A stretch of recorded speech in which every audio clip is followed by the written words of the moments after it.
Hello students, कैसे हैं आप सब लोग। तो फाइनली आज की रात, आज की शाम बची है बस प्रिपरेशन करने के लिए। आई होप अभी तक मैंने आपको जितनी प्रिपरेशन करवाई है उस हिसाब से आपने अपनी class 12 business studies board examination की प्रिपरेशन कर ली होगी। कल सुबह लाइव क्लास लूंगा सुबह 5 बजे। डेफिनेटली तैयार रहना। और उम्मीद है आपने एसपीसीसी ऐप में जो 3 प्रीमियम मॉक्स थे उनको जरूर सॉल्व किया होगा। आप एटलीस्ट उनको देख लो, उनकी वीडियो सॉल्यूशन को देख लो, बट एक बार क्वेश्चंस देख लो, क्योंकि एग्जामिनेशन में जो प्रेशर रहता है, जो जानबूझकर आता हुआ क्वेश्चन गलत करके आते हो, एंजाइटी स्ट्रेस जो रहता है ना, वो वहां से खत्म होगा। तो उसको बिल्कुल भी स्किप मत करना। तो स्टार्ट करते हैं 10 to 12 चैप्टर कि जितने भी मोस्ट इंपोर्टेंट एमसीक्यू बन सकते हैं मैक्स टू मैक्स सब कुछ यहां कवर कराऊंगा। और इतना जरूर कहूंगा कि अगर आपने मेरी एमसीक्यू की सीरीज नहीं देखी ना, तो मैंने 4 वीडियोस बनाई टोटली इसको मिलाकर एमसीक्यू की। तो जहां पे चैप्टर में 1 2 3 की एक वीडियो है, फिर 4 5 6 की एक वीडियो है, और आधे आधे घंटे की वीडियो है ज्यादा से ज्यादा, फिर 7 8 9 की एक वीडियो है, और ये 10 11 12 की वीडियो। अगर आप इतना करके चले जाओ ना, 20 नंबर कहीं नहीं गए। इसी टाइप के क्वेश्चंस और ऐसे ही क्वेश्चंस आपको पेपर में देखने को मिलेंगे। अब ये दावा है मेरा, आप पेपर करके आओगे तब आप कहोगे सर आपने जो पढ़ाया वही आया। इन 4 दिन में मैंने जो पढ़ाया साल का भूल जाओ, इससे बाहर पेपर में कुछ नहीं आएगा। तो स्टार्ट करते हैं। सबसे पहले chapter number 10, financial market. Match the various terms of financial markets, column 1। इसको क्लास मैच करना है, इस हिसाब से बताना है कि कौन सा ऑप्शन सही है। तो फाइनेंशियल मार्केट क्या है? Market for creation of exchange of financial asset, है ना, ये है। प्राइमरी मार्केट क्या है class? Stock market. Secondary market होता है। प्राइमरी मार्केट क्या है? New issue market. आसान सा क्वेश्चन था। ए का हो गया सेकंड, ए का सेकंड एक की जगह है, यानी ए ऑप्शन। तो 106 का ए ऑप्शन करेक्ट है। ये मैं क्वेश्चन बिल्कुल नंबरिंग से कर रहा हूं, मतलब टोटल क्वेश्चन से पूरे के पूरे सिलेबस में। तो नेक्स्ट है 107, dash is a number assigned to each transaction by stock exchange and is printed on the contract note। ध्यान रखना, ये बहुत इंपॉर्टेंट बात है। कॉन्ट्रैक्ट नोट पे जो नंबर होता है ना, उसको यूनिक ऑर्डर कोड बोलते हैं। क्या बोलते हैं? Unique order code. वो क्लाइंट कोड नहीं होता, परमानेंट अकाउंट नंबर नहीं होता, डिपॉजिटरी पार्टिसिपेंट नंबर नहीं होता, वो यूनिक ऑर्डर कोड होता है। ध्यान रखना। स्टॉक एक्सचेंज जो कॉन्ट्रैक्ट नोट आपको इश्यू होता है ना, ट्रेडिंग प्रोसीजर के अंदर आपने पढ़ा होगा, उसमें ना ऑर्डर कोड होता है, ठीक है, यूनिक ऑर्डर कोड। और यूनिक तो होगा ही, सबका अलग अलग होता है। नेक्स्ट है which of the following statement is incorrect. कौन सा इनकरेक्ट है? Providing liquidity to securities one of the functions of stock exchange, ये तो सही है ना, इनकरेक्ट पूछा है। Process of holding shares electronic form demat, बिल्कुल करेक्ट है। Securities exchange board of India perform the regulatory functions of controlling insider trading, गलत गलत गलत। इनसाइडर ट्रेडिंग जो है वो प्रोटेक्टिव फंक्शन है, ना कि रेगुलेटरी फंक्शन। तो सी ऑप्शन गलत है, 100% गलत है, 108 का सी। भाई कैपिटल मार्केट के अंदर commercial bank, development bank, stock exchange, ये सब तो आता ही है, ये तो सही स्टेटमेंट है। 109, arrange the steps in the trading procedure. Trading procedure के स्टेप्स अरेंज करना है, तो सबसे पहले क्या करोगे? यहाँ पे सबसे पहले डीमैट अकाउंट खुलेगा, सबसे पहला ऑप्शन सेकंड है। जहां सेकंड देखो समझ लो ये करेक्ट है। फिर ऑर्डर, डीमैट अकाउंट खुलने के बाद क्या करोगे? ऑर्डर करोगे, है ना। ऑर्डर के बाद मतलब सेकंड के बाद आएगा थर्ड, सेकंड के बाद थर्ड। कहीं देखो सेकंड के बाद थर्ड कहां पे? D option. तो 109 का क्लास यहीं से समझ जाओगे, डी ऑप्शन करेक्ट है। थर्ड के बाद एग्जीक्यूट होगा, और एग्जीक्यूट होने के बाद जाके ऑर्डर सेटलमेंट होगा, मतलब जो पेमेंट सेटलमेंट की बात आएगी वो सबसे लास्ट होगा। और आप इतना भी जानते हो कि पेमेंट सेटलमेंट सबसे लास्ट होगा, तो फर्स्ट वाला पॉइंट सबसे लास्ट होगा, लेकिन ये मल्टीपल जगह है, तो सोच समझ के आपको टिक करना है। इसका डी ऑप्शन करेक्ट है। और मैंने आपसे कहा था ट्रेडिंग प्रोसीजर के 6 पॉइंट अगर आप याद कर लोगे ना, तो भी बात बन जाएगी, टेंशन मत लेना उसकी। मतलब जो चीज टेंशनदायक है ना, मैं वो टेंशन खत्म कर रहा हूं आपकी। स्टॉक एक्सचेंज का फंक्शन है creating a continuous market where securities are bought and sold is the function of stock exchange which helps to creating a continuous market where securities are bought and sold, जहां से आप securities को खरीद और बेच सकते हो। तो इसका मतलब क्या है क्लास? मार्केटेबिलिटी। खरीदना बेचना क्या होता है क्लास? मार्केटेबिलिटी। तो providing liquidity and marketability to the existing securities. Okay, next है 111, which of the following statements is incorrect? The protective function of Security and Exchange Board of India, including levying fee, other charges for carry out the purpose of act। Class अगर आपको ये functions याद होना, तो question पूछ रहा है कौन सा इनकरेक्ट है। तो ये जो फंक्शंस है ना, ये रेगुलेटरी के अंदर आता है, ना कि प्रोटेक्टिंग के अंदर। तो ये गलत स्टेटमेंट है, इसका पहला ही स्टेटमेंट गलत है। तो इसका मतलब 111 का ऑप्शन नंबर ए जो है वो इनकरेक्ट है।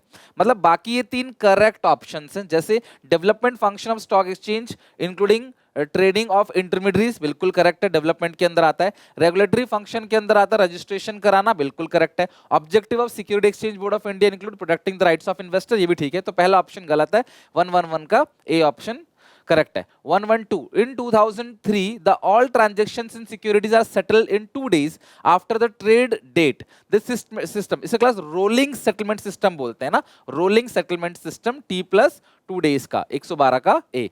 113 SEBI calls for information and issue a show cause notice to stock exchange and its officials seeking explanation and conducting audit and inquiry. Which function? Class audit और inquiry में class क्या आता है? Regulatory function. Stock market का regulatory जो function है ना, वो ऑडिट और इंक्वायरी बिठाता है स्टॉक एक्सचेंज के ऊपर, सॉरी स्टॉक मार्केट का नहीं, सेबी का। तो सेबी का रेगुलेटरी फंक्शन ऑडिट करवाता है, तो 113 का ए ऑप्शन। 114 क्लास क्या है? The allocative function of financial market helps in, जो एलोकेटिव फंक्शंस है ना फाइनेंशियल मार्केट, वो क्या करता है? Bringing the transparency in trading procedure, earning higher rate of return to household sector और बेटर फंक्शनिंग ऑफ डिपोजिटरी। बताओ class allocative functions क्या होते हैं? देखो एलोकेटिव फंक्शन के अंदर क्या होता है कि ये क्या करता है, हाउस होल्ड के पैसे को अलग अलग जगह एलोकेट करता है और उनको बेटर रिटर्न प्रोवाइड करता है। तो 114 का बी ऑप्शन। मैं आपसे एक बात बोलूं, आप सारे एमसीक्यू बनाओ, जो आपको लगता है आसान है, ये तो मैं भी कर लूंगा, सर से पहले मैंने ही बता दिया, उसको भूल जाओ। लेकिन जो गलत जा रहे हैं उनको प्लीज वीडियो इसका स्क्रीनशॉट ले लो या वीडियो पॉज करके इसको लिख लो, और प्लीज कल पेपर में जाने से पहले एक बार जरूर आप इनको देख के जाना। 115 दो स्टेटमेंट है, electronic holding can be converted into physical certificates with the process of dematerialisation. यार इलेक्ट्रॉनिक होल्डिंग्स को कन्वर्ट करते हैं, उल्टा नहीं लिखा हुआ है इसके अंदर क्लास, मुझे बताओ, ये पहला गलत है, उल्टा लिखा है। इलेक्ट्रॉनिक होल्डिंग को कन्वर्ट नहीं करते, फिजिकल सर्टिफिकेट्स को इलेक्ट्रॉनिक होल्डिंग में कन्वर्ट करते हैं, तो ये गलत लिखा हुआ है। There is one danger of theft, loss, forgery share certificate and dematerialisation. अच्छा, देयर इज नो डेंजर, अच्छा बिल्कुल सही लिखा है फिर तो। ये बहुत अच्छा पॉइंट लिखा हुआ है कि कोई भी खतरा नहीं होता क्योंकि ऑनलाइन है, तो स्टेटमेंट 2 सही है, 1 फॉल्स है, तो 115 का बी ऑप्शन करेक्ट है। 116 in the dash market price determine and decide by the management. Primary market secondary market का डिफरेंस याद करो, ठीक है। मैंने एक सेपरेट वीडियो भी बनाई थी, आपको याद है, ऑल डिफरेंसेस की, तो उसमें मैंने बताया था कि जो प्राइमरी मार्केट है ना, वो वहां पे in the primary market price are determine and decide by the management of company. तो प्राइमरी मार्केट में ना मैनेजमेंट डिसाइड करता है, सेकेंडरी मार्केट में मार्केट डिमांड सप्लाई फैक्टर पर डिपेंड होता है, तो 116 का ये ऑप्शन करेक्ट है। 117 class, a financial market helps the transfer of savings from saver to investors, बिल्कुल करेक्ट है। It gives savers the choice of different investment opportunity, helps to channelise the surplus fund in the most productive use. दोनों statement बिल्कुल correct है financial market के लिए, so both statements are true. Option number कौन सा है? 117 का option number C correct है, ठीक है। 118 choose the incorrect statement from the following about the function of stock exchange. अगर मैं फंक्शन ऑफ स्टॉक एक्सचेंज की बात करूं तो प्रोवाइड लिक्विडिटी एंड मार्केटेबिलिटी। यार ये ना स्टॉक एक्सचेंज का नहीं है फंक्शन, ये न्यू सिक्योरिटीज है ना, प्राइमरी मार्केट का है, स्टॉक एक्सचेंज का है ही नहीं, और न्यू सिक्योरिटीज नहीं होता उसमें। स्टॉक एक्सचेंज में कहां से आ गया न्यू सिक्योरिटीज? तो पहला ही गलत है, बट बाकी पढ़ लो, कहीं ऐसा ना हो कि डाउट आ जाए फिर। It ensure safety of transaction, ठीक है। कॉन्ट्रीब्यूट्स टू इकोनॉमिक ग्रोथ, ठीक है। प्रोवाइड्स हेल्दी स्पेकुलेशन, ये भी ठीक है, तो पहला ही गलत है। 118 का ये ऑप्शन करेक्ट है। 119 में secondary market directly promotes capital formation. ध्यान रखना, जो सेकेंडरी मार्केट है ना, वो डायरेक्टली प्रमोट नहीं करता, वो इनडायरेक्टली कैपिटल फॉर्मेशन को प्रमोट करता है, इनडायरेक्टली इन्वेस्टमेंट्स को प्रमोट करता है, नॉट डायरेक्टली, राइट। तो 119 में देखो क्लास कौन सा यहाँ पे स्टेटमेंट 1 फॉल्स है। 2 देख लो क्या है, capital market deals in medium and long term security such as equity shares debentures, correct है। तो 2 ट्रू और फर्स्ट फॉल्स, तो 119 का जहां पे 2 ट्रू फर्स्ट फॉल्स है, ये रहा 2 ट्रू फर्स्ट फॉल्स। अब आते हैं मार्केटिंग मैनेजमेंट के ऊपर। 120 स्टेटमेंट 1 ट्रांसपोर्टेशन हेल्प्स, बहुत अच्छा क्वेश्चन है, वीडियो पॉज करो, अपने आप इसका आंसर बताओ, और हो सके ना तो इसको मार्क करके रख लो, वेरी वेरी इंपॉर्टेंट, और सीबीएसई का ही क्वेश्चन है। तो 120 का कौन सा ऑप्शन बताओ जरा करेक्ट है, कौन सा? Transportation helps creating time utility. यार देखो, ट्रांसपोर्टेशन टाइम यूटिलिटी क्रिएट नहीं करता, warehousing time utility create करता है। Warehousing helps in creating place, गलत। वेयर हाउसिंग टाइम और ट्रांसपोर्ट लिख लो, अब क्या पता कल को पेपर में सवाल आ जाए और वो ठीक करके दे दे कि आपको यहाँ पे ये देखना है कि जो ट्रांसपोर्ट है ना, वो प्लेस यूटिलिटी को कवर करता है, जबकि वेयर हाउसिंग टाइम यूटिलिटी को। तो पहला स्टेटमेंट गलत है, The process of classification of product in different groups on the basis of their important characteristics is known as standardization. गलत, is known as grading. इसको हम लोग क्या बोलते हैं, grading बोलते हैं, ना कि standardization. तो दोनों statement false है. D का हो गया 120 का हो गया D. 121. One of the important decision area under the marketing function dash is managing inventory. Class inventory को manage करना, transportation, warehousing, order processing. ये चार किसके points थे? Physical distribution के. तो 121 का D option correct है. 122. One of the following is considered to be an extension of the marketing concept. यार देखो, एक ही concept है जो marketing का भी extension है, जिसको बोलते हैं societal marketing concept, which apart from customer satisfaction पे attention. मैंने आपको याद है, मैंने पढ़ाया हुआ, रिवीजन करवाया हुआ है क्लास, मैंने कल शाम को 5 बजे रिवीजन कराया था, जिसके अंदर मैंने कहा था ये लाइन बहुत इंपॉर्टेंट है, लिखा हुआ मिलेगा, ethical, ecological, social aspect of marketing, उसको बोलते हैं societal. यानी D point correct है 122 का. 123. While the product cost set to be the lower limit of the price for a product, the upper limit of price which a buyer would be prepared to pay is decided by. देखो, while the product cost जो है ना वो बिल्कुल लो है, cost कम है. अब ज्यादा से ज्यादा कितना प्राइस करेंगे वो इनसे किस में डिसाइड किया जाता है? वो क्लास यूटिलिटी और डिमांड पे डिसाइड किया जाता है कि भी इस प्रोडक्ट की यूटिलिटी कितनी है, इस प्रोडक्ट की डिमांड कितनी है, उस हिसाब से हम लोग क्लास अपर प्राइस जो है वो सेट करते हैं. 123 का ए, ये भी मेरे हिसाब से इंपॉर्टेंट क्वेश्चन है, आप बिल्कुल इसको स्किप मत करना. 124. Which of the following statement of about advertising is incorrect? ध्यान से पढ़ना, करेक्ट नहीं पूछा, इनकरेक्ट पूछा. It is a personal. यार यही गलत है, ये पर्सनल थोड़ी होता है, एडवर्टाइजिंग इम्पर्सनल है, पर्सनल सेलिंग पर्सनल होता है. तो 124 का ए ऑप्शन जो है वो इनकरेक्ट है. 125. 125. For any exchange take place, it is important there must be at least two parties. एक बायर है, दूसरा सेलर है, बिल्कुल करेक्ट है. स्टेटमेंट 2 क्या कहता है? Exchange can be take place even if buyer and sellers are not able to communicate. गलत है. अगर आपको याद हो, मैंने पढ़ाया हुआ है रिवीजन में भी कि अगर आप एक्सचेंज कर रहे हो तो दोनों पार्टी की फ्री कंसेंट होना चाहिए, दो पार्टी होनी चाहिए, फ्री कंसेंट होना चाहिए, दोनों पार्टी के पास एक दूसरे के लिए कुछ वैल्यूएबल होना चाहिए और दोनों पार्टी कम्युनिकेट कर सके और डिलीवरी कर सके. तो दूसरा ऑप्शन उल्टा लिखा हुआ है, तो दूसरा ऑप्शन गलत है, पहला सही है. तो स्टेटमेंट जो है फर्स्ट इज करेक्ट और सेकंड इज इनकरेक्ट. तो यहाँ सी ऑप्शन है, 1 is correct, statement 2 is incorrect. तो 125 का लो क्लास सी ऑप्शन. 126 पे आते हैं. Social process by which individual groups obtain what they need and what through creating market offering, यानी creating offering and freely exchanging products and services. तो इसे क्या बोलते हैं? यही तो मार्केटिंग है, इसी को तो मार्केटिंग कहते हैं ना. ये कोई ब्रांडिंग, पैकेजिंग और मार्केटिंग मिक्स थोड़ी है. मार्केटिंग भी तो एक सोशल प्रोसेस है, मैंने पढ़ा रखा है, जिसके अंदर मार्केट ऑफरिंग, क्रिएट ऑफरिंग होती है, नीड और वांट्स को सेटिस्फाई करते हैं, क्रिएट ऑफरिंग होती है, फ्रीली गुड्स एंड सर्विसेज को एक्सचेंज करते हैं, कुछ ना कुछ वैल्यू होती है, इसी को तो कहते हैं ना मार्केटिंग. तो यानी कि 126 का ये ऑप्शन करेक्ट है. 127. The marketing function which includes plan, ये साफ साफ लिखा है, plan for increasing level of production. Production को बढ़ा रहे हो, प्रमोशन कर रहे हो प्रोडक्ट का, और स्पेसिफाई करते हो तो एक्शन प्रोग्राम की क्या क्या होने वाला है, इसी जो क्या बोलते हैं क्लास मार्केट प्लानिंग. एक्चुअली अगर आप सेल्स को बढ़ाना चाहते हो तो सेल्स को बढ़ाने के लिए नंबर ऑफ लेबर ज्यादा चाहिए, आपको ज्यादा क्लास रॉ मटेरियल की जरूरत पड़ेगी, ज्यादा प्रमोशन करना पड़ेगा. ये सब जो हम काम कर रहे हैं ना, इसी को क्या बोलते हैं? Market planning. ओके. 127. 128 पे आते हैं class. 128. Which of the following statement is incorrect about sales promotion? Sales promotion के लिए कौन सा इनकरेक्ट है? It includes short term incentive. Correct है, सेल्स प्रमोशन में शॉर्ट टर्म इंसेंटिव आता है जो इनकरेज करता है बायर को इमीडिएट परचेज के लिए. ये बिल्कुल स्टेटमेंट ठीक है. It includes all promotional efforts other than advertising, person selling and public relation. Correct है, चार चीजें होती है वैसे भी. सेल जो आपका प्रमोशन मिक्स है उसके अंदर चार चीजें होती हैं. सबसे पहला है personal selling, advertising, public relation और सेल प्रमोशन टेक्निक. तो सेल प्रमोशन छोड़ के बाकी सारे नाम दिए हैं, तो बिल्कुल सही लिखा हुआ है. It includes only those activities that are used to provide long term incentive. गलत लिखा है भैया, शॉर्ट टर्म इंसेंटिव होता है, लॉन्ग टर्म नहीं होता. और पूछा क्या है? इनकरेक्ट. राइट, इनकरेक्ट पूछा है. 128 का सी. 129. Match the following. तो सबसे पहले देखो यहाँ पे आप चारों कॉन्सेप्ट है, बहुत सिंपल है, कर ही लोगे आप. तो इसमें लिखा है it emphasise on increasing the profit through increasing sales volume.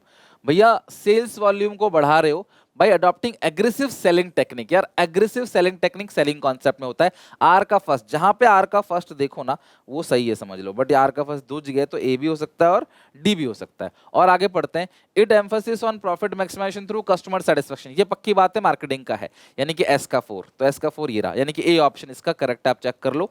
तो पी का सेकंड होगा, पी का सेकंड होगा, क्वालिटी की बात कर रहे हैं तो प्रोडक्ट कॉन्सेप्ट, और इसका थर्ड होगा प्रोडक्शन कर रहे हैं तो फिर वॉल्यूम की बात कर रहे हैं। ज्यादा वॉल्यूम बढ़ाओ, मैं आपको क्या बोल रहा हूँ क्लास, ये जो लाइन होती है ना, इसको क्यों मैं पढ़वा रहा हूँ आपको, क्या पता किसी और तरीके से तो सीधा यही क्वेश्चन आ जाए और 4 ऑप्शन दे दे आपको, ऐसे मैच द फॉलोइंग में ना आए। तो प्रॉफिट मैक्सिमाइज किया जाता है लेकिन प्रोडक्शन की वॉल्यूम को बढ़ाकर, तो ये किसके अंदर आता है, प्रोडक्शन कॉन्सेप्ट के अंदर। और क्वालिटी और प्रोडक्ट बना के प्रॉफिट्स को बढ़ाते हैं तो वो आता है प्रोडक्ट कॉन्सेप्ट के अंदर। अग्रेसिव सेलिंग सेलिंग कॉन्सेप्ट के अंदर आता है। Which of the following is not a factor affecting price of a product? Product cost करता है इफेक्ट, एक्सटेंसिव कंपटीशन करता है, गवर्नमेंट लीगल रेगुलेशन करता है, स्टैंडर्डाइजेशन ग्रेडिंग 130 में क्लास आपने कहीं भी नहीं पढ़ा है फैक्टर अफेक्टिंग प्राइस के अंदर स्टैंडर्डाइजेशन और ग्रेडिंग। तो इसका डी ऑप्शन है, ये बिल्कुल भी क्लास हमने पढ़ा नहीं है, तो इसका ये डी ऑप्शन गलत है, 130 का D. 131, in advertising there is no direct face to face contact between the prospect and advertiser. This feature face to face contact ने मतलब क्या है, impersonal है, तो 131 का हो गया B। 132, अब बताओ क्लास, ये पिक्चर देख के 132 मैन्युफैक्चरिंग डेट ये सब चीज लिखा हुआ है, क्या है, लेबलिंग है। भाई इसमें क्या सोचना, कुछ क्वेश्चंस ऐसे होते हैं जो शुरू की रीडिंग टाइम मिलेगा ना आपको, मैं कल बताऊंगा आपको कि पेपर अटेम्प्ट कैसे करना है आपको, ठीक है, आज रात को बता दूंगा या कल सुबह सुबह बता दूंगा कि भैया आप कैसे अटेम्प्ट करोगे। ये ऐसे कुछ क्वेश्चंस होते हैं ना एमसीक्यू, जिनको देखोगे और देखते ही इनका क्लास आंसर लग जाएगा। तो 132 का क्लास क्या है, बी ऑप्शन करेक्ट है। 133, managing public opinion of organization is an important task performed by the marketing department. It is included under which of the following element of marketing mix? तो यार public opinion मतलब public relation, तो किसके अंदर आता है, promotion mix के अंदर। 133 का D। 134, a bottle anti dandruff shampoo mentions clean your hair and get rid of dandruff in one squeeze, the product related decision। तो ये क्या है, ब्रांडिंग है, पैकेजिंग है और लेबलिंग है। कहीं भी क्लास बताओ क्लास, ये लेबलिंग ब्रांडिंग पैकेजिंग क्या है। अब bottle of anti dandruff shampoo mention clear your hair and get rid of dandruff in one squeeze. तो ये मतलब एक लेबल ही है क्योंकि प्रोडक्ट के बारे में ये बता रहा है, प्रोडक्ट की इंफॉर्मेशन दे रहा है, ये दिस इज कॉल्ड लेबलिंग। तो काफी ट्रिकी क्वेश्चन है यहाँ पे ऑब्वियसली, कि कहीं ना कहीं आप इसमें मतलब कि ब्रांडिंग ना लिख देना, ये ब्रांड का तो कुछ है नहीं, और पैकेजिंग मत लिख देना, इन दोनों में से ही कंफ्यूजन आएगा, पैकेजिंग और लेबलिंग। तो मेरे हिसाब से ये लेबलिंग है क्योंकि ये पैकेट करने की बात नहीं कर रहा, उस पैकेट के अंदर इंफॉर्मेशन डाल रहा है, तो मेरे हिसाब से लेबलिंग इज करेक्ट आंसर। 134 कड़ी। 135, name the function of marketing which is effective in bringing repeat sales from the customer and developing brand loyalty for a product. तो स्टैंडर्डाइजेशन ग्रेडिंग है, प्रमोशन है, सेम यही लाइन आप मेरी कल की revision अगर आपको याद हो, सेम यही लाइन जो है किसके अंदर लिखा हुआ है, ब्रांड लॉयलिटी और रिपीट सेल्स तब होगा जब कस्टमर सपोर्ट सर्विस दोगे, कस्टमर उसी सपोर्ट सर्विस से सेटिस्फाई रहेगा और बार बार आपका प्रोडक्ट खरीदेगा। 136, चूज द इनकरेक्ट, आपको इनकरेक्ट स्टेटमेंट बताना है। If a firm objective is to maximize profit in short run, it should charge maximum price for its product. Class correct है, आप ज्यादा प्राइस चार्ज करोगे ज्यादा प्रॉफिट कमाने के लिए। If a firm objective is to capture market share, it should keep the price low, बिल्कुल correct है। आपका ऑब्जेक्टिव क्या है, ज्यादा पैसा कमाना, ज्यादा सेल्स करना, ज्यादा पैसा कमाना प्राइस हाई रखो, ज्यादा सेल्स करना है प्राइस को लो रखो। If firm wants to attain product quality leadership, it should be charge lower price, बिल्कुल करेक्ट है। इफ नहीं क्लास, प्रोडक्ट क्वालिटी, क्वालिटी अगर चाहते हो ना तो भाई आपको हाई प्राइस रखना पड़ेगा ना भाई, आप चाहते हो आपका प्रोडक्ट टॉप नॉच क्वालिटी का हो तो सस्ता कैसे दे दो, क्वालिटी भी अच्छी प्राइस कम, ऐसा नहीं होता। प्राइस अगर ज्यादा है तो ही क्वालिटी आपको अच्छा मिलेगा। कम प्राइस में कोई आपको बोले कि भाई 200 रुपए किलो देसी घी मिल रहा है, कैसे हो सकता है, वो संभव ही नहीं ना। तो गलत बोला है, तो 136 का सी ऑप्शन गलत है। 137, statement 1, for product requiring long term storage, बहुत ही अच्छा क्वेश्चन है, आप एक बार कोशिश करो इस क्वेश्चन को बताने का कि क्या है ये। For product requiring long-term storage like agriculture product, the warehouse are located near the market। बिल्कुल सही स्टेटमेंट है। एग्रीकल्चर प्रोडक्ट के लिए ना वेयरहाउस जो खोला जाता है वो प्रोडक्शन साइट के पास ही खोला जाता है। High level of inventory, higher will the level of service to customer, बिल्कुल करेक्ट है। But the cost of carrying inventory will also be high, choose the correct option. बताओ क्लास यहाँ पे, choose the correct option. Product requiring long-term storage like agriculture product, the warehouses are located near to the market। जो long term मतलब जो ऐसे product है ना The product requiring long-term storage, like agriculture product, the warehousing are located near to the market. Warehouse जो है वो market के बिल्कुल एक सेकंड, गलती हो गई, एक गलती हो गई। पता है क्या, कितना ट्रिकी क्वेश्चन कर दिया इन्होंने। ये सेम ही लाइन एनसीईआरटी के अंदर देखो, दूसरा तो बिल्कुल सही है, दूसरा स्टेटमेंट सही है, पहला वाला मुझे सही लग रहा था, एक छोटा सा इन्होंने क्लास मिस्टेक कर दिया, मार्केट की जगह फार्म होना चाहिए। आई होप ऐसे ट्रिकी क्वेश्चंस एग्जामिनेशन में आ चुके हैं ये क्वेश्चन। बताओ भैया, जो एग्रीकल्चर प्रोडक्ट बोला मैंने वही पढ़ा, लेकिन अलग। यहाँ पे मार्केट लिखा हुआ, भैया फार्म के पास जहां खेती बाड़ी कर रहे हो ना, उसके पास ही आपको वेयर हाउस बनाना है ताकि ट्रांसपोर्टेशन का कॉस्ट बचे, राइट। तो इसका मतलब क्या है कि दूसरा स्टेटमेंट जो है वो सही है, पहला स्टेटमेंट जो है वो गलत है। तो 137 का बी ऑप्शन करेक्ट है। स्टेटमेंट ट्रू है और 1 फॉल्स है। नियर मार्केट नहीं होना चाहिए, नियर फार्म होना चाहिए। सब कुछ सही लिखा, लास्ट में एक वर्ड चेंज कर दिया। तो कैसे 90% बच्चे कंफ्यूज हो जाएंगे इस क्वेश्चन में। तो आप इसको क्वेश्चन पेपर को ढंग से पढ़ना। जो 100 में 100 लेके आते हैं, जो 99 98 में फंस जाते हैं ना, वो यही गलती कर बैठते हैं बेचारे। क्वेश्चन को क्लियरली रीड करना, वो तो आ गया पकड़ में, नहीं तो चल देते इस क्वेश्चन करके। Match the following tools of promotion, tools बताना है क्लास आपको। It is undertaking by some identifies sponsor, वो क्लास किसके अंदर होता है, एडवर्टाइजिंग में। मुझे पता ए का थर्ड है, ए का थर्ड कहाँ पे ए, तो ये क्लास बिना सोचे समझे 138 का ए टिक कर दो, क्योंकि ए का थर्ड है आप जानते हो। बट क्रॉस चेक करने के लिए देखो क्या बी का फर्स्ट है। It plays an important roles in awareness stage, develop product preference with aim of making sale. क्या ये बी का फर्स्ट है, पर्सन सेलिंग के अंदर होता है ये? हाँ बिल्कुल करेक्ट है क्लास, पर्सन सेलिंग के अंदर है। और कॉन्फिडेंस नहीं आ रहा, सी का क्या फोर्थ है। It helps in managing public opinion, तो पब्लिक ओपिनियन तो पब्लिक रिलेशन के अंदर होता है। हाँ बिल्कुल ठीक है। तो आप थोड़ा और सिक्योर होने के लिए डी का सेकंड देख लो। It use tool specially design to promote customer middleman to, ये सब क्लास किसके अंदर आता है, middleman and to sales person. It use tool specially design to promote sales promotion के अंदर आएगा क्लास। किसके अंदर आएगा, सेल्स प्रमोशन के अंदर, है ना। बी का तो फर्स्ट हो ही गया था ना, तो ये किसके अंदर आएगा, सेल्स प्रमोशन के अंदर। तो सारी चीजें ठीक है, ओके। तो यानी कि प्रमोट करने की बात आ रही है तो सेल्स प्रमोशन ही तो होगा। तो 138 का ए ऑप्शन करेक्ट है। 139 the marketing management philosophy which use availability and affordability. ये ध्यान रखना आप भी, अवेलेबिलिटी सामान इजीली अवेलेबल हो और लो प्राइस में, उसको प्रोडक्शन कॉन्सेप्ट बोलते हैं। 139 का डी ऑप्शन करेक्ट है। 140 identify the tool of promotion Methasons garment to boost up its sale. ये क्या है, एडवर्टाइजिंग है, पर्सन सेलिंग है, सेल्स प्रमोशन है, या पब्लिक रिलेशन है। पब्लिक रिलेशन कहीं से नहीं लग रहा क्लास। ये देखो, hurry up 50% off only for 2 days, यानी शॉर्ट टर्म इंसेंटिव है सेल्स को बढ़ाने के लिए, इसको बोलते हैं sale promotion technique, sales promotion. Which the following is not a component of physical distribution. Inventory है, ऑर्डर प्रोसेसिंग है, ट्रांसपोर्टेशन है, स्टैंडर्डाइजेशन ग्रेडिंग नहीं है।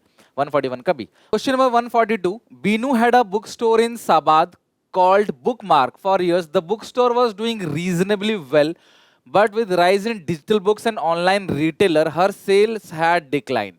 उसकी सेल्स डाउन हो गई। Beenu daughter who had just completed her MBA with a specialization in marketing decide to launch a marketing campaign to revive the book store. एक marketing campaign चलाया है उन्होंने बुक स्टोर को रिवाइव करने के लिए। The campaign focus was to joy reading books in physical form, the joy of turning pages and the warm atmosphere of the book store.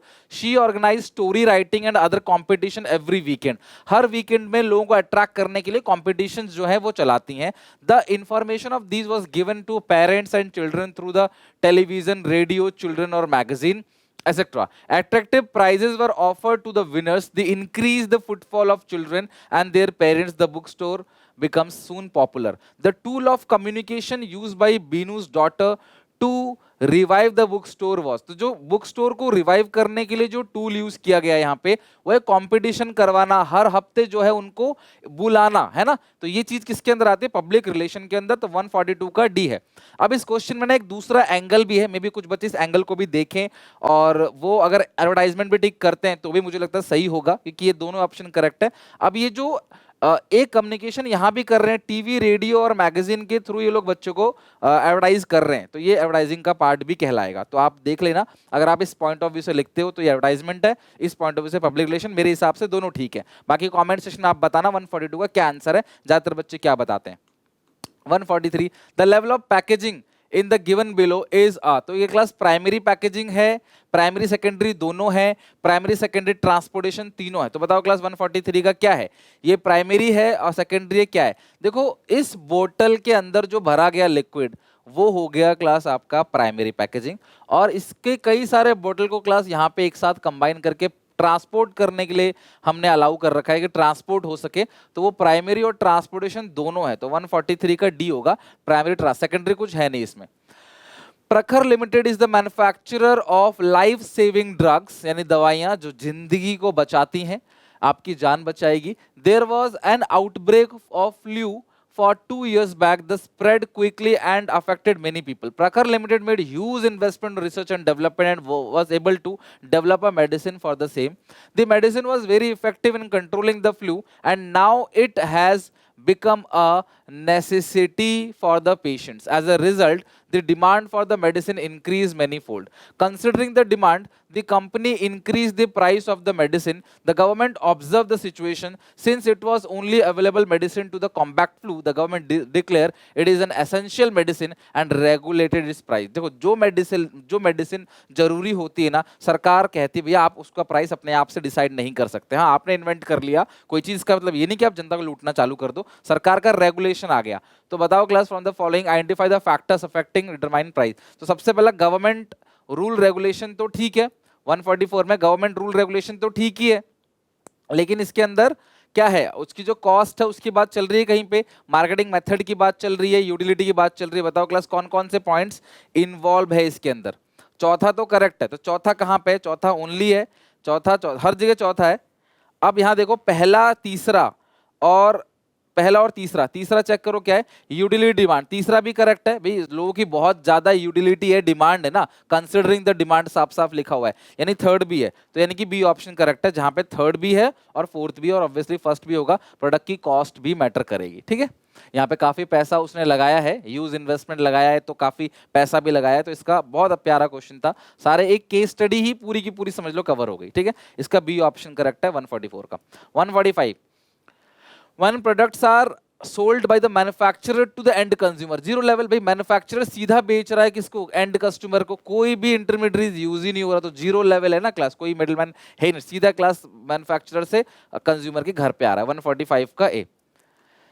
इसका देखते हैं क्या, the process of classification of product different group on the basis of some of the important characteristics. अभी ऐसी question था ना, वो उसको ग्रेडिंग बोलते हैं। अब उसमें ट्रू फॉल्स में ना उसको शायद स्टैंडर्डाइजेशन लिख रखा था, है ना, जो कि गलत ऑप्शन था, हमने टिक किया था। तो 146 का सी ऑप्शन करेक्ट है। 147 कंज्यूमर प्रोटेक्शन के अंदर आएगा। 147 which of the following consumer rights under the consumer protection act gives freedom to consumer to access variety of product right to क्या क्लास? राइट टू अश्योर्ड या राइट टू चूज बोलते हैं इसको। 147 का B. आप अपने मन से चूज कर सकते हो आपको कौन सा प्रोडक्ट चाहिए, दुकानदार आपको किसी पर्टिकुलर ब्रांड के लिए प्रोडक्ट के लिए फोकस नहीं करेगा। From the following identify the incorrect statement. National commission has territorial jurisdiction over the whole country for consumer protection. District commission entertain complaint where value of goods and services does not exceed। यार देखो district commission ना जो है 1 करोड़ से ज्यादा ना हो, तो स्टेटमेंट सही है ना, फिलहाल तो ये सही है। Appeal against district commission order can be file to national commission. District commission का जो अपील है उसको नेशनल कमीशन में फाइल कर सकते हैं। Appeal to district commission orders can be file in national commission नहीं भी, डिस्ट्रिक्ट कमीशन का ना स्टेट में फाइल करेंगे। District commission state commission set by the state government, ये करेक्ट है। ये सी ऑप्शन गलत है क्लास 148 का, क्योंकि यहाँ पे ना डिस्ट्रिक्ट का ना नेशनल में तभी जाएगा, स्टेट्स का नेशनल में जाएगा। डिस्ट्रिक्ट ने जो आपको वो दिया जो आपको रिजल्ट दिया या जो जुरिडिक्शन सुनाया डिस्ट्रिक्ट का, उसको आप स्टेट में कंप्लेंट फाइल कर सकते हो। फिर स्टेट जो देगा उसको नेशनल में, डायरेक्टली डिस्ट्रिक्ट का नेशनल में फाइल नहीं कर सकते, पॉसिबल नहीं है। तो अब सी तो पक्का गलत है, तो ऑब्वियसली पहला वाला ऑप्शन ट्रू होगा। 149 रीड द फॉलोइंग स्टेटमेंट। कई बार ऐसा होता है ना कि जैसे आपको पता नहीं था इसमें पहला का क्या है, पहला आपने पढ़ा नहीं, ठीक है, लेकिन फिर भी आप कर लो ये क्वेश्चन को बाकी ऑप्शंस को देख के, है कि नहीं? तो जरूरी नहीं कि आप पहले ही रोने लग जाओ कि भाई नहीं आ रहा। 149 क्या है? असर्शन रीजन का क्वेश्चन है। Many enlightened business have set up their own consumer service and grievances cell, ठीक है, जो अच्छे बिजनेस होते हैं वो अपना खुद का वो खोल लेते हैं। The consumer has the right to file a complaint to heard in case of dissatisfaction, ताकि कोई भी डिससैटिस्फैक्शन हो तो वो कंप्लेंट फाइल कर सके। तो इसी का एक्सप्लेनेशन दे रहा है ना, तो आर और ये दोनों करेक्ट है और ये करेक्ट एक्सप्लेनेशन भी है, तो 149 का A. 150 statement 1 as per the government Consumer Protection Act 2019, the district commission has a jurisdiction to entertain complaint where the value of goods and services does not exceeds 10 crore. गलत लिखा है ना, 10 करोड़ थोड़ी होता है। डिस्ट्रिक्ट कमीशन के अंदर क्लास क्या होता है, 1 करोड़ की वैल्यू लिखी रहती है। तो 150 का ऑप्शन नंबर सॉरी, ये पहला स्टेटमेंट जो है वो गलत हो गया। अब दूसरे पे आते हैं, statement 2। If any of the parties is not satisfied by the order of district commission, they can appeal against the such order in case of state commission। ये सही स्टेटमेंट है। तो यहाँ पे क्या आएगा, स्टेटमेंट 1 जो है फॉल्स है, स्टेटमेंट 2 है। तो 150 का बी हो गया, स्टेटमेंट 1 फॉल्स है, स्टेटमेंट 2 ट्रू है। 151 एज पर द कंज्यूमर, ये देखना यहाँ पे ना पहले 2 की बात बोलता है, तो ऐसा मत सोचना कि सिर्फ ट्रू और फॉल्स को देखो कि ये पहला है दूसरा है। ढंग से पढ़ना, ये पहली बात स्टेटमेंट ट्रू के लिए बोल रहा है, स्टेटमेंट 2 के लिए बोल रहा है, फिर 1 के लिए बोल रहा है। 151 as per the consumer protection act 2019, the consumer has right to file complain. Complain फाइल करने का राइट है, कौन सा राइट है, राइट टू हर्ड और representation. 152 identify the responsibility that consumer fulfil when he look the quality mark. अगर आप क्वालिटी मार्क्स को चेक करते हो तो assert yourself into, ये क्वालिटी मार्क चेक करते हो तो ये किसके अंदर आएगा, assert yourself into a fair deal, getting proper receipt, buy only standardized product, be honest in your dealings। ठीक है, और ये विजुअली इम्पार्ट चाइल्ड के लिए था, तो इसकी बात हम बाद में करेंगे। 152 में बताओ क्या होगा यहाँ पे, बाय ओनली स्टैंडर्डाइज्ड प्रोडक्ट, तो उसका सी ऑप्शन करेक्ट है, buy only standardized product. When the consumer look PF, वही है, एक ही बात है क्लास, इसका भी सी होगा, buy only standardized product. Paper में ऐसे आता है, विजुअली इंपैयर्ड जो कैंडिडेट्स होते हैं ना उनके लिए क्वेश्चन थोड़ा सा अलग सा आता है, आसान सा आता है, बट तुमको वैसे ही दे दिया, वो देख नहीं सकते तो लिख के दे दिया, आपको इमेज भी दे दिया। स्टेट कमीशन के पास कंप्लेन फाइल करोगे 1 करोड़ से ज्यादा 10 करोड़ तक के अंदर, more than 1 crore and not more than 5, गलत, 10 करोड़ होगा, more than 10 crore, less than 1 crore, more than 1 crore, not more than 10 crore. तो 153 का डी ऑप्शन करेक्ट है। State Commission has the jurisdiction to entertain complaint where the value of goods and services paid in consideration क्या होगा, more than 1 crore होगा और not more than 10, 1 crore से ज्यादा की वैल्यू और 10 करोड़ से कम की वैल्यू। डी ऑप्शन 153 का करेक्ट है। ठीक है, स्टेट कमीशन में, और 10 करोड़ से अगर ऊपर है तो कहां जाएगा वो, नेशनल कमीशन में। Identify the incorrect statement with respect to the consumer protection in India. It is not only include educating consumers also right responsibility but also help in getting their grievances in rid. ये ठीक है class, incorrect पूछा तो 154 का तो ठीक है। It is not only required a judicial machinery for protecting the interest of consumer, but also require the consumer to get together and form themselves into a consumer association, promotion in promotion of interest of consumer। ये भी ठीक है। और it is moral duty of any business to take care of consumer interest and avoid any form of exploitation। It is the moral duty of any business, ये किसी business की moral duty है to take care of consumer interest को protect करो और किसी भी तरीका exploitation जो है वो रो। ये भी ठीक है क्लास। कंज्यूमर प्रोटेक्शन एक्ट जो है 1981 में नहीं आया था, तो ये डी ऑप्शन जो है गलत है। आप कमेंट सेक्शन में मुझे बताओ कंज्यूमर प्रोटेक्शन एक्ट अभी कौन सा चल रहा है, 2019 से तो पता है, पुराना कौन सा था जरा मुझे बताओ। ये तो गलत स्टेटमेंट है, कमेंट सेक्शन में देखो कितनों को पता है, कल आपका पेपर है। डी ऑप्शन करेक्ट है 154 का। 155 consumers can ask anything regarding the date of manufacturing, MRP है ना, वो सब चीज क्या आता है, राइट टू इंफॉर्मेशन के अंदर आता है। ठीक है, but the product has intent to buy, the consumer can ask anything, कुछ भी पूछ सकता है इनके regarding. Identify the consumer right highlighted in the above lines, तो कौन से राइट्स की बात कर रहा है क्लास, ये राइट टू इंफॉर्मेशन। 155 का ए ऑप्शन करेक्ट है, right to be informed. Right, done है क्लास यहां तक। ये सारी की सारी चीजें हो गई क्लास यहाँ पे। आई होप आपको 155, सोचो क्लास 155 क्वेश्चंस मैंने करा दिए आपको टोटल, यानी 150 सवाल कराए पूरे सिलेबस के अंदर। तो बताना आप मुझे कि इसमें से आपका कितना स्कोर आया 155 में से। और मैंने कंप्लीट सिलेबस का यहाँ पे एमसीक्यू करा दिया है। तो आई होप आपको वीडियो अच्छी लगी होगी। हम दोस्तों को शेयर करना, लाइक करना। बाकी मिलते हैं और लाइव क्लास में एग्जामिनेशन वाले दिन ही सुबह 5 बजे। ठीक है, till then take care, bye bye. बताना मुझे 155 में से कितना आया और कहीं कोई डाउट हो तो पूछ लेना। और अगेन ऑल द बेस्ट, मेहनत करो अच्छे से, पेपर डेफिनेटली अच्छा जाएगा।